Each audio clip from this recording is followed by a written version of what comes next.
The colony frontier of Velos 4 was a harsh place. Its forests stretched endless, the sky burned a strange copper at dusk, and storms howled with acid-tinged rain that stripped paint from metal. Few humans ever ventured far beyond the settlement walls, and those who did rarely returned. Except Lyra Cade, 17, reckless, and considered a misfit among the colonists. She had always felt more kinship with the wild planet than with the sterile steel of the outpost. While other colonists whispered that Velos was cursed, infested with predators and alien beasts, Lyra had spent her days tracking them, sketching them, and learning their ways. It was on one of these forbidden wanderings that she stumbled upon the Red Pack. They were dragons, or at least, that was the human word for them. Six-limbed, scaled like living fire, eyes like molten glass, and wings vast enough to eclipse the light. A whole pack of them, unlike the solitary myths humans always told of dragons back on Earth.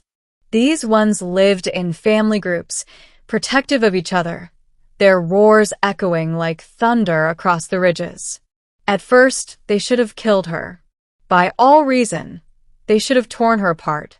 Instead, the smallest of them, a juvenile with a broken wing, had merely hissed weakly from the underbrush. And Lyra, acting on instinct rather than sense, had approached. She bound its wing with strips of her jacket, murmuring softly, ignoring the looming shapes of its kin around her. From that day, the pack never forgot her scent. When trouble came, it came from her own kind.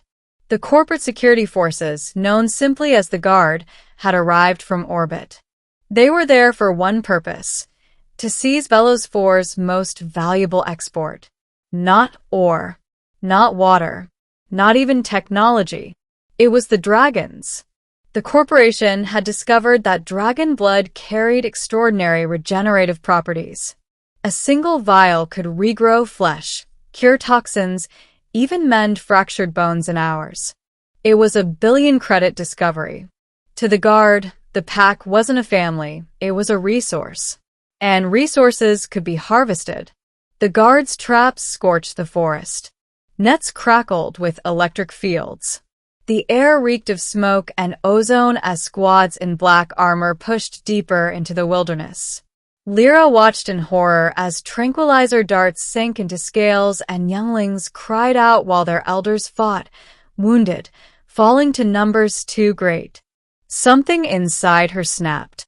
She wasn't a soldier. She wasn't even armed. But as the Guard closed in on the last cornered dragons, she ran out into the clearing, arms wide, body shielding the huddled pack. "Stop!" she screamed, voice breaking against the storm. The soldiers hesitated for a breath. Then their commander sneered. "Move, girl.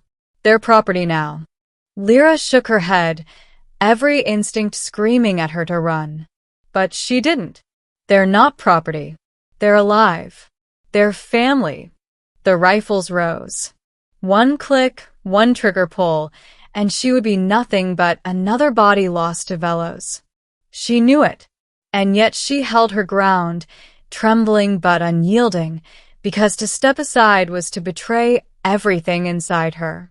The shot never came, because the pack moved. A roar like a breaking world shattered the trees.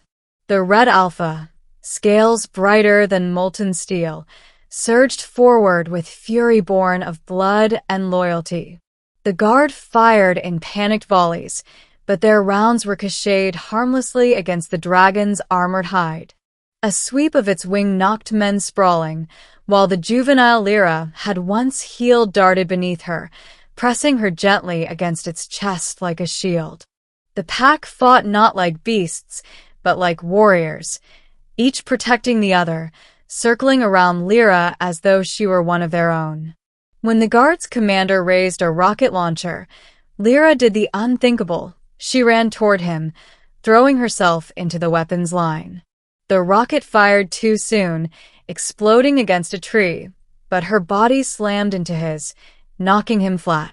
The blast seared her skin, sent her sprawling, lungs gasping for breath. And the dragons saw. Their cries split the heavens. They tore into the remaining guard with a wrath no weapon could contain. Claws raked steel, wings shattered machines.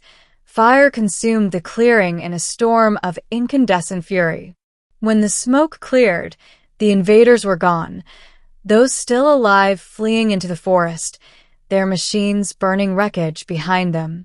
Lyra lay on the ground, coughing, her vision hazed. She thought she would die there. Instead, she felt heat, gentle this time, not scorching. The Alpha lowered its great head, eyes glowing like twin suns, and breathed over her wounds. The pain ebbed, her burned flesh knit together, scars fading as though time itself was rewinding. When she opened her eyes fully, she found herself surrounded by the pack, their great bodies bowed low. They weren't just sparing her. They were swearing to her. From that day forward, Lyra was no longer just a girl of Velos. She was the shield of the Red Pack. She walked with them through the forests, rode upon their backs, slept beneath their wings. When storms tore the colony walls, it was dragons who carried supplies through the gale, because Lyra asked them to. When predators stalked the trade routes, it was dragons who roared them down. And when the corporation sent more hunters, they were driven back by fire and fury, led by a human girl standing at the heart of an alien pack that would die before letting her fall. The colonists who had once mocked her came to whisper her name with awe. The guard called her a traitor, a witch, even a monster. But to the dragons, she was kin. And to herself, she was finally whole. Because sometimes humanity's greatest strength wasn't its weapons or its machines. It was its capacity to stand unarmed, unyielding, and declare, "These lives are worth more than mine." And in doing so, to inspire even the fiercest of alien beasts to vow, for eternity, "We will defend her.